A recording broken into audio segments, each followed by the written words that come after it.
மட்டக்களப்பில் தமிழரசு கட்சியை தோற்கடித்து ஆட்சியை கைப்பற்றிய பிள்ளையான் கட்சி. கிளிநொச்சி கரைச்சி பிரதேச சபையின் கன்னி அமர்வு. வடக்கு மாகாணத்தில் முதலீட்டு வலயத்தில் மலேசிய முதலீட்டாளர்களை முதலீடு செய்யுங்கள். இலங்கைக்கான மலேசிய தூதுவர் வடக்கு ஆளுநருக்கு கோரிக்கை. ஆஸ்பிசும கொடுப்பனவில் மில்லியன் கணக்கில் மோசடி, அதிரடியாக கைது செய்யப்பட்ட அதிகாரி. மத்திய கிழக்கில் பதற்றம், திருப்பி விடப்பட்ட ஸ்ரீலங்கன் விமானம். கோவிந்தன் கருணாகரத்துக்கு எதிராக நடவடிக்கை, ஜனநாயக தமிழ் தேசிய கூட்டணி அறிவிப்பு. கோட்பாட்டுக்கு முரணாக செயற்படும் கட்சிகள், சுமந்திரன் குற்றச்சாட்டு. கொழும்பு மாநகர ஆட்சி இரகசிய வாக்கெடுப்புக்கு அஞ்சும் சஜித் அணி. மட்டக்களப்பு பட்டிப்பளை பிரதேச சபையின் ஆட்சி அதிகாரத்தினை தமிழ் மக்கள் விடுதலை புலிகள் கட்சியுடன் இணைந்து சுயேட்சை குழு கைப்பற்றியுள்ளது.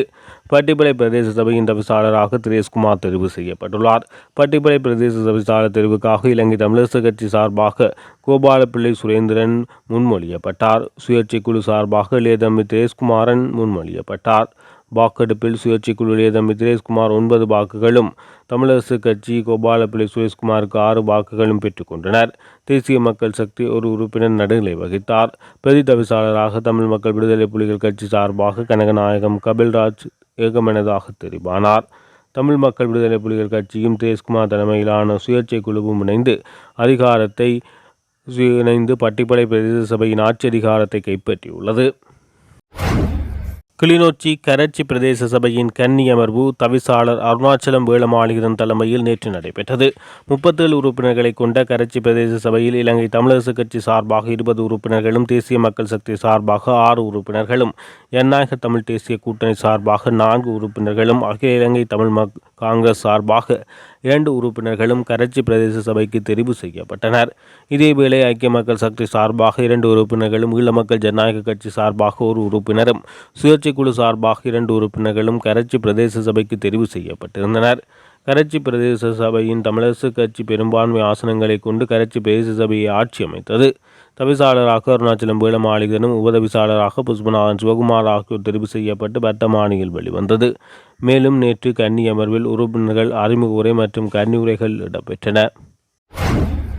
வடக்கு மாகாணத்தில் முதலீட்டு வலயங்கள் உருவாக்கப்பட உள்ள நிலையில் முதலீட்டாளர்களை அதில் முதலீடு செய்வதற்கு ஊக்குவிக்குமாறு இலங்கைக்கான மலேசிய தூதுவர் பாதில் ஹிசாமிடம் வடக்கு மாகாண ஆளுநர் வேதநாயகம் கோரிக்கை விடுத்தார். யாழ்ப்பாணத்துக்கு பயணம் மேற்கொண்டுள்ள மலேசிய தூதுவர் வடக்கு மாகாண ஆளுநர் தலைமையிலான குழுவினரை வியாழக்கிழமை இரவு யாழ் நகரில் உள்ள விடுதியொன்றில் சந்தித்து கலந்துரையாடினர். யாழ்ப்பாணத்துக்கும் மலேசியாவுக்கும் இடையிலான பாரம்பரிய உறவுகள் தொடர்பில் மலேசிய தூதுவர் ஆளுநருக்கு சுட்டிக்காட்டினார். யாழ்ப்பாணத்தின் தற்போதைய நிலைமைகள் அவதானிப்பது தமது நோக்கம் எனவும் அவர் குறிப்பிட்டார். வடக்கு மாகாணத்தின் தேவைப்பாடுகள், முதலீடுகள் அவசியம் தொடர்பில் ஆளுநர் சுட்டிக்காட்டினார். விவசாயம் மற்றும் கடவுணவு தொடர்பான வளங்கள் வடக்கில் நிறைந்துள்ளது எனவும் அவை பெறுமதி சேர் உற்பத்தி பொருட்களாக ஏற்றுமதி செய்வதற்கான வாய்ப்புகள் அரிது என ஆளுநர் தெரியப்படுத்தினார். எதிர்காலத்தில் அமையவுள்ள முதலீட்டு வலயங்களை நோக்கி மலேசிய முதலீட்டாளர்களை ஊக்குவிக்குமாறும் கேட்டுக்கொண்டார். முதலீட்டுகளுக்கான வாய்ப்புகள் தொடர்பான தெளிவான வரைபடத்தை கூறிய தூதுவர் முதலீட்டாளர்களுக்கான அனுமதிகள், சலுகைகள் தொடர்பில் விரைவான நடைமுறை தேவை எனவும் குறிப்பிட்டார். ஏனைய சில நாடுகளில் உள்ள விரைவு நடைமுறைகள் தொடர்பிலும் சுட்டிக்காட்டினார். மேலும் சுற்றுலாத்துறைக்கான பல இடங்கள், வளங்கள் உள்ள போதும் அவை உரிய வகையில் வெளிநாட்டு சுற்றுலாவிகளை சென்றடைய மூலோபாயம் உருவாக்கப்படுவது எதிர்காலத்தில் அதிகளவு சுற்றுலாவிகளை வடக்கு மாகாணத்தை நோக்கி ஈர்க்கும் என குறிப்பிட்ட தூதுவர் இது தொடர்பில் தமது அனுபவங்களை பகிர்ந்து கொள்ள தயாராக இருப்பதாகவும் தெரிவித்தார். ஆஸ்பிசும பணத்தை மோசடி செய்த குற்றச்சாட்டில் பிரதேச செயலக அலுவலக அதிகாரி ஒருவர் போலீஸ் நிதி குற்ற விசாரணை பிரிவினால் கைது செய்யப்பட்டுள்ளார். கைது செய்யப்பட்ட நபர் கொலன்னான் பிரதேச செயலகத்தில் பணிபுரியும் அலுவலக உதவியாளர் ஆவார். குறித்த சந்தேக நபர் 4.1 மில்லியன் ரூபாய் ஆஸ்பிசும பணத்தை மோசடி செய்துள்ளதாக போலீசார் தெரிவித்துள்ளனர். கைது செய்யப்பட்ட சந்தேக நபர் தொடர்பான மேலதிக விசாரணைகளை போலீஸ் நிதி குற்ற பிரிவு மேற்கொண்டு வருகிறது. அரசாங்கம் சமர்ப்பித்திருக்கும் மின்சார சபை திருத்த சட்ட மூலம் ரணில் விக்ரமசிங்கவின் அரசாங்கம் கொண்டு வந்திருந்த சட்ட மூலத்தின் பிரதியாகும். மின்சார சபையை தனியாருக்கு விற்பனை செய்வதே அரசாங்கத்தின் திட்டமாகும் என முன்னிலை சோசலிச கட்சியின் அரசியல் சபை உறுப்பினர் துமிந்த நாகமோ தெரிவித்தார். உத்தேச மின்சார சபை சட்டமூலத்தில் திருத்தம் மேற்கொள்ள அரசாங்கம் எடுத்து வரும் நடவடிக்கை தொடர்பில் ஊடகங்களுக்கு கருத்து தெரிவிக்கும் போது அவர் இதனை தெரிவித்தார். இலங்கை மின்சார சபை சட்டத்தில் திருத்தம் மேற்கொள்ள அரசாங்கம் நடவடிக்கை எடுத்திருக்கிறது. அது தொடர்பான சட்டமூலத்தில் மேற்கொள்ளப்பட்டிருக்கும் திருத்தங்களை பார்க்கும் போது கடந்த அரசாங்கத்தில் ரணில் விக்ரமசிங்க, காஞ்சன விஜயசேகர் ஆகியோரும் மின்சார சபை சட்டத்தில் திருத்தம் மேற்கொள்ள சட்டமூலம் ஒன்றை கொண்டு வந்திருந்தது. இதில் மின்சார சபையின் நிறுவனங்கள் 14 துண்டுகளாக பிரித்து அதனை விற்பனை செய்வது, அதனை பகுதியளவு விற்பனை செய்வது என நடவடிக்கை எடுத்தது. தற்போது இந்த அரசாங்கமும் மின்சார சபை சட்டத்தில் திருத்தம் மேற்கொள்ள சட்டமூலம் தயாரித்து சமர்ப்பித்திருக்கிறது. அந்த சட்டமூலத்தில் மின்சார சபை நிறுவனங்கள் 6 துண்டுகளாக பிரித்துள்ளது. 2 வருடங்களுக்கு பிறகு அந்த நிறுவனங்கள் எத்தனை துண்டுகளாக பிரிப்பது என தீர்மானிக்கப்படும் என தெரிவிக்கப்பட்டுள்ளது. அதே நேரம் துண்டுகளாக பிரிக்கப்படும் பகுதிகள் நிறுவனங்களாக மாற்றப்படும் என தெரிவிக்கப்படுகிறது. இது நிறுவனங்களாக மாற்றப்பட்டால் அதனை விற்பனை செய்வது என்பது உறுதியாகும். அதனை யாராலும் தடுக்க முடியாது. கூட்டாக செயற்படும் நிறுவனத்தை துண்டுகளாக பிரிப்பதற்கே நடவடிக்கை எடுக்கப்பட்டுள்ளது. மின்சார சபை நிறுவனத்தை பணம் கொடுத்து வாங்க இலங்கையில் நிறுவனம் இல்லை. அந்தளவு விசாலமானதும் அதனால் எந்த நிறுவனத்தையும் துண்டுகளாக பிரித்து விற்பனை செய்வதற்கே நடவடிக்கை எடுக்கப்பட்டுள்ளது. மின்சார சபை கடந்த வருடம் 147 பில்லியன் லாபம் ஈட்டியதாக தெரிவித்திருந்தது. இது இந்த நிறுவனத்தின் மூலம் எந்தளவு லாபம் பெற்றுக் கொள்ளலாம் என நிறுவனங்களுக்கு காட்டுவதற்கே மேற்கொள்ளப்பட்டிருந்தது என சுட்டிக்காட்டியுள்ளார். மத்திய கிழக்கில் தற்போது அதிகரித்து வரும் போர் சூழ்நிலைக்கு மத்தியில் பிராந்தியத்தின் சில பகுதிகளில் வான்வெளி மூடப்பட்டுள்ளது. இதன் விளைவாக மோதல் மண்டலத்தை தவிர்ப்பதற்காக லண்டன் உள்ளிட்ட ஐரோப்பிய வழித்தடங்களில் பல மாற்றங்கள் செய்யப்பட்டுள்ளதாக ஸ்ரீலங்கன் ஏர்லைன் அறிக்கை ஒன்றை வெளியிட்டு தெரிவித்தது. இந்த வழித்தட மாற்றங்கள் ஐரோப்பாவுக்கான விமானங்களுக்கான விமான நேரங்களை நீடிக்கக்கூடும் என ஸ்ரீலங்கன் ஏர்லைன்ஸ் குறிப்பிட்டுள்ளது.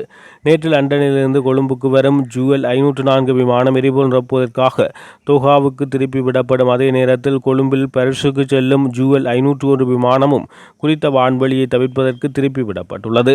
இது குறித்து மேலதிக தகவல்கள் வெளிவரும் என தெரிவிக்கப்படுகின்றது.